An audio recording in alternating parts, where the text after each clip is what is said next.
let's talk about relationships. Let's talk about patterns in particular. Now, if you're watching this, you're going to see me looking over to a screen to my right. I'm here in my office, or what we call the Better Human Lab. It's 3 stories where clients actually fly in and stay with my wife and I. And so that's also why there's often an echo when I record these. So if you're watching this, you can see a lot of that. But if you're listening to it, I'll try to describe this the best that I can, because I'm actually looking at a screenshot of something that I wrote out with a pattern one of my clients have. Patterns are just certain things that we see coming up in our lives over and over again. So patterns, what I'm going to talk about today, are patterns specifically in relationships. So when you think back on your life, think about the relationship you're currently in or just were in recently. If you haven't been in a relationship, think of a friendship in particular. That is a relationship. But it's easier sometimes to think about romantic relationships. My guess is each relationship that you've had has a very specific pattern that we could break down together. Now, that pattern could be meet somebody and then ends up being the wrong guy. He ends up being an alcoholic or a drug addict or abusive, or maybe it's just lazy or doesn't like the outdoors or whatever it is. You find that person, you don't find out till months later, and you're just in too deep. Patterns come over all shapes and sizes. But let me give you a very specific example of a client I was just talking to. So this individual, successful businessman, and he was just having so much problem in his relationships, and he was so down. So we got on a phone call. And during that phone call, I just quickly sketched out on my pad what he was saying so I could then show him the pattern. Now, what I'm going to do is I'm going to put a screenshot of that pattern right up here so you can see that if you're watching this on video. Now, if you're not, just go ahead and go over to authorofyourownstory.com, where you can find all the daily growth hacks, and you can look at that, or go to YouTube because we keep them on there as well, and you can just get a quick glimpse.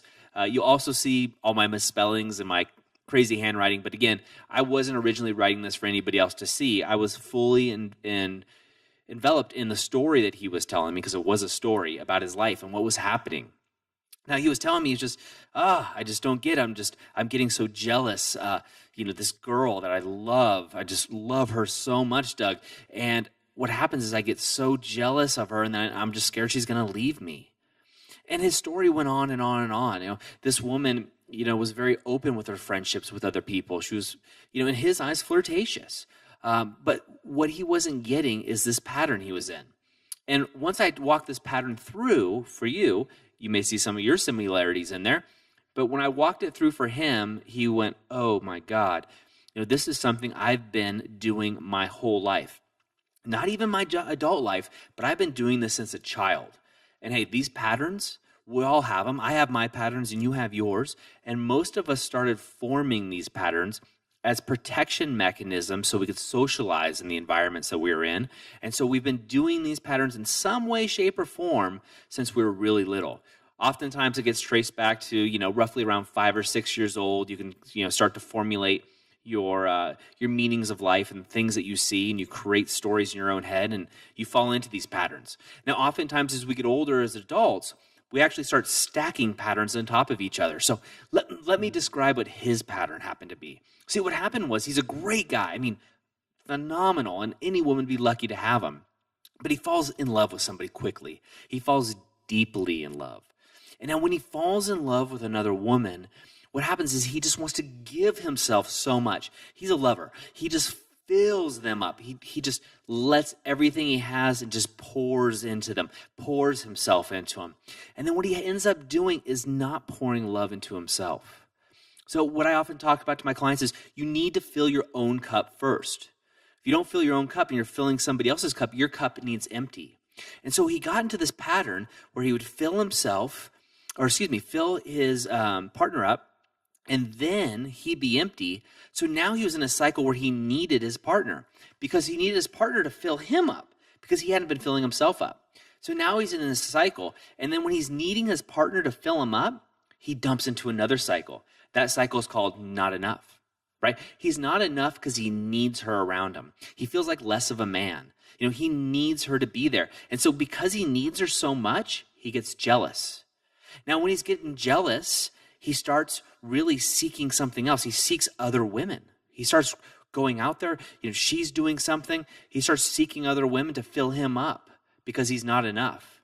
Now, of course, when he's getting jealous, He starts judging himself as well. So he's getting into yet another pattern of judging himself, which then spins off again to not enough, to then he seeks the other person to fill him up, which brings him back to the original pattern of seeking somebody else and dumping so much into him in the hopes that they'll return the favor, and then he needs them even more. And then when he needs them even more, he's pushing them away because he's so needy. And then he feels even more like not enough. And then he needs more of their love. Then he starts seeking it even more. Then he goes back into judging himself because he's not enough. And you see all this circles around. He gets in this downward spiral. This actually spills over, as it does for all of us, out of relationships and into his business. You see, now he was in this cycle. He was in this downward spiral, and his business, he just couldn't focus on it. His business started going into a similar cycle. His business wasn't enough. His business wasn't growing. This also went with his soul. When you're not feeling enough, you're not filling your own cup, you're stressed, right? Because you're worried. You're worried about the other person. Is she going to leave me? Is he going to leave me? Are they going to be with somebody else, and I just don't know? It starts playing with your mind. And when you get in these multiple patterns, and these patterns actually feed themselves and their protection mechanisms. See, he wasn't filling himself up first because he was scared. He was scared of what he was going to find. He was scared that he wasn't enough. He wasn't enough of a man, that if he filled himself up and focused on himself, first of all, that was bad, because he's being needy. Second of all, if he was filling himself up, he wasn't paying attention to the other person. When he got this and flipped the script, remember, it's a pattern, so it's going to keep coming up, but you've got to keep working on it. He flipped the script and started focusing on filling himself up. And that doesn't mean being selfish. I mean, selfish, but not overly selfish. Doing what made him happy, filling his soul. The woman he loved was more attracted to him. She wanted to spend time with him because that's the man she fell in love with. She didn't fall in love with a guy that was just dumping himself into her. She fell in love with a man who was being the man who he was. The man that did the things that filled him up. For him, it was yoga, meditation, going outdoors, spending time with his child. You see, in relationships and relationship patterns, you see these things over and over again. One of the keys I see to breaking these patterns, and this happens 9 times out of 10, if not 10 times out of 10, is spend time filling you first. Fill your cup. And many of us just don't even know what that means. So today, what I'm going to ask you for your homework is sit down in your journal and write what makes you happy. And if you haven't been happy in a long time, first, I'm sorry, and you really need to get in our community and jump on board and maybe work with one of our coaches to get you on that track. But hopefully you have.